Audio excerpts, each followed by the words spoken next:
पिछले 23/10 को रात के 7:30 बजे अचानक एक औचक छापेमारी मंडल कारा सहरसा में होती है। ये सिर्फ 32 मिनट चलती है, सिर्फ 32 मिनट।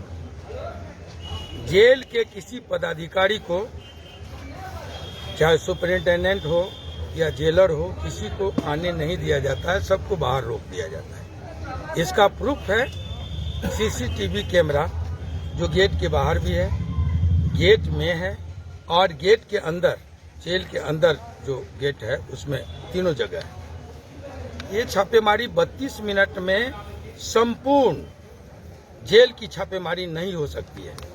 एक वार्ड की छापेमारी हो सकती है 32 मिनट में, 40 मिनट में, लेकिन संपूर्ण जेल की छापेमारी नहीं हो सकती है। ये बताता है इंटेंशन, ये कि आप पूर्वाग्रह से ग्रसित होकर एक व्यक्ति को जानबूझ के तबाह करने के लिए, तंग करने के लिए आप गए। मेरे पास से बताया गया कि 4 मोबाइल, यहाँ प्रेस के सारे लोग हैं और वकील लोग हैं।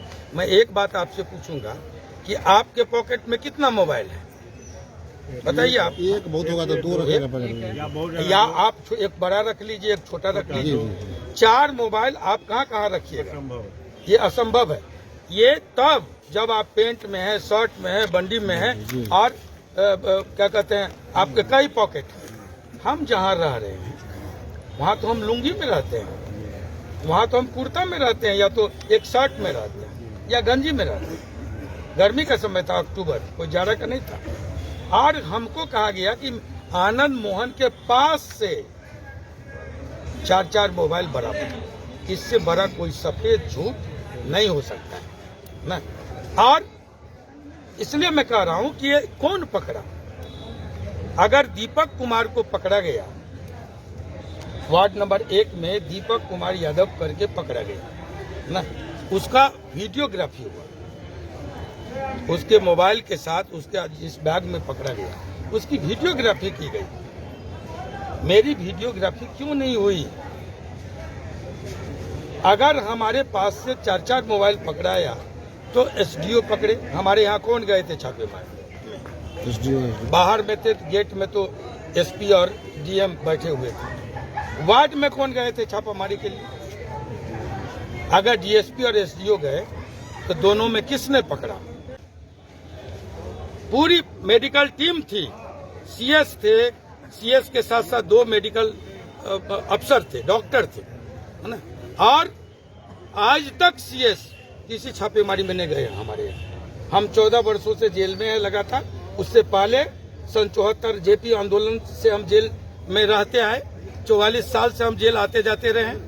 आज तक हमने नहीं देखा कि छापे में कभी कोई सीएस को और मेडिकल अफसर को ले जाए। छापे में कोई हेलमेट धारी गया हो, और यहाँ दर्जनों की संख्या में हेलमेट पहन के लोग रात के अंधेरे में गए थे, मुंह छुपा करके।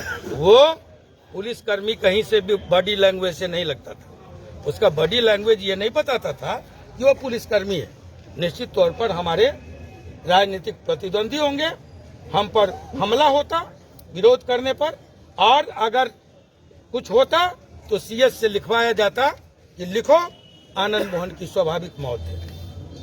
14 साल 4 महीने मेरे होने को आए, है ना। 14 साल 5.5 महीना अब, और सारा रिपोर्ट मेरे फेवर में गया है। आप छोड़ते नहीं है। 14 साल में सुप्रीम कोर्ट का निर्देश है। आप नालसा के अधिकारी यहाँ बैठे हुए हैं, जिला विधिक प्राधिकार, आप उनसे पूछिए कि सुप्रीम कोर्ट का क्या निर्देश है। 14 साल 1 दिन अगर हुआ तो क्यों नहीं छूटा?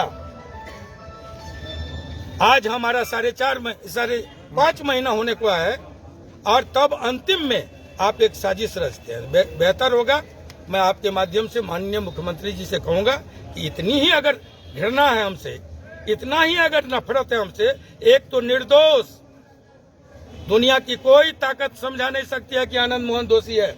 बच्चा जानता है कि आनंद मोहन जी कृष्णैया मामले में निर्दोष है। हमने संविधान का पूरे सब्र से, पूरे धैर्य से संविधान की गरिमा और कोर्ट की मर्यादा का वहन करते हुए निर्दोष जेल काट लिया, फांसी की सजा करवाए, आजीवन कारावास हुआ और हमने सब सह लिया, है ना? सारा कुछ मतलब कि अगर हम मर्यादा में बंधे हुए हैं, हम लोकसभा के मेंबर रहे, हम विधानसभा के मेंबर रहे, कानून हम बनाते रहे हैं ना।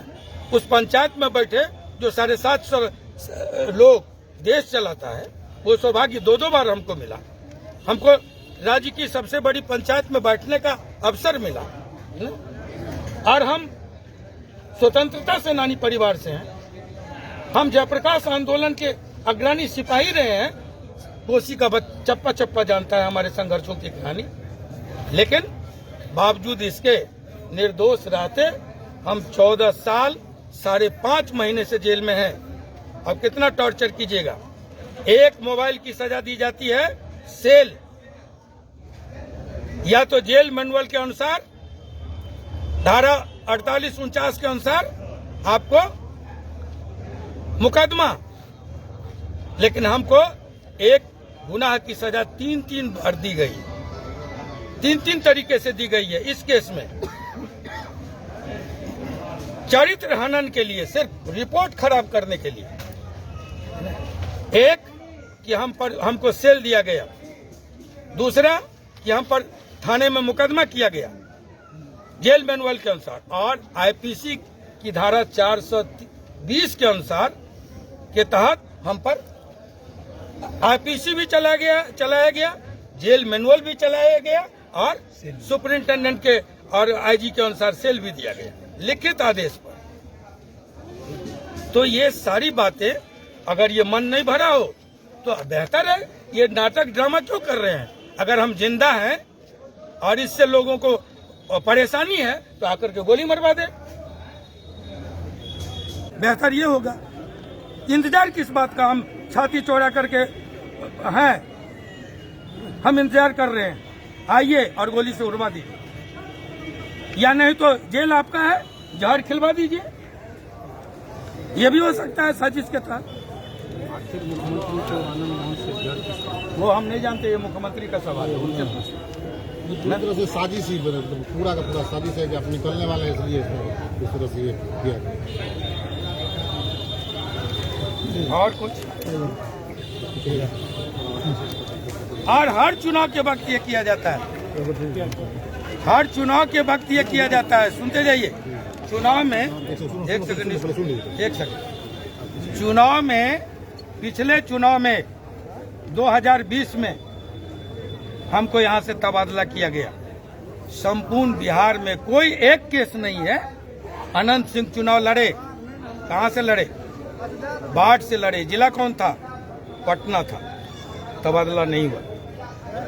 अन्य लोग चुनाव लड़े, उनके परिवार के लोग चुनाव लड़े, लेकिन उनका तबादला नहीं हुआ। कोरोना में स्पष्ट गाइडलाइन था कि तबादला नहीं होगा।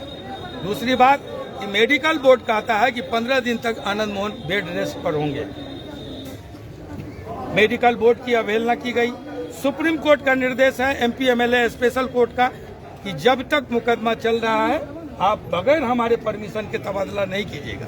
लेकिन हमारा तबादला करवा के और किस तरह से चुनाव को प्रभावित किया गया है ना, रिगिंग करके, और लवली आनंद को हराया गया। ये दुनिया जानती है कि 85,000 वोट ला करके और लवली आनंद को जबरन, एक व्यक्ति भागलपुर में है, अनशन पर है, और उसके खिलाफ प्राइम मिनिस्टर आ रहे हैं, चीफ मिनिस्टर आ रहे हैं, डिप्टी सीएम घर घर घूम रहे हैं। जितने एनडीए के शीर्ष नेतृत्व है, सारे लोग सहरसा में उतरे और रिगिंग करके हमको चुनाव हराया गया।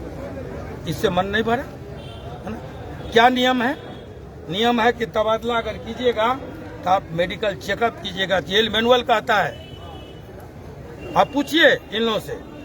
और अगर आप तबादला कीजिएगा तो मेरे परिजन को आप खबर कीजिएगा। लेकिन यहाँ रात के 2 बजे हमारा तबादला किया गया। 12 बजे हमको सूचना दी गई। पूछिए कि कौन सा मेडिकल चेकअप मेरा हुआ। आप पूछिए कि किस परिजन को किस मोबाइल नंबर पर खबर की गई। ये अंधेर गर्दी है। आप मोबाइल ढूंढने जाते हैं, लेकिन आप 50 मोबाइल लेके जाते हैं। मोबाइल की रोशनी में आप छापा को अंजाम देते हैं। ये कहाँ का नियम है? आप एक गैर कानूनी चीज पकड़ने के लिए जाते हैं तो 1 दर्जन कानून को तोड़ते हैं।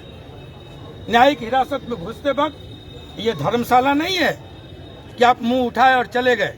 ये संवैधानिक संस्था है और आप बगैर जेलर सुपरिंटेंडेंट को साथ किए जाते हैं। पहला नियम आप तोड़ते हैं। दूसरा कि आप हम पर मुकदमा करते हैं तो मुकदमा आप करेंगे जो पकड़ा सुपरिंटेंडेंट से 1 दिन के बाद करवाते हैं, है ना। तीसरा कि आप हेलमेट पहन के घूमते हैं। ये तमाम धज्जियां उड़ाई गई।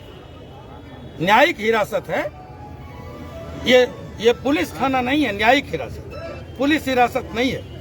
पुलिस हिरासत में भी आप अमानवीय और नियमों को उल्लंघन करके कुछ नहीं कर सकते। लेकिन न्याय की हिरासत में आप घुसते हैं। जब मर्जी होगा घुसेंगे, जब मर्जी होगा जो होगा। न जेलर, न सुपरिंटेंडेंट, न किसी तरह की। तो ये तमाम बातें, ये सुशासन की सरकार चलाने वालों से मेरे ये ज्वलंत सवाल है जिसका जवाब चाहिए आपके माध्यम से। धन्यवाद।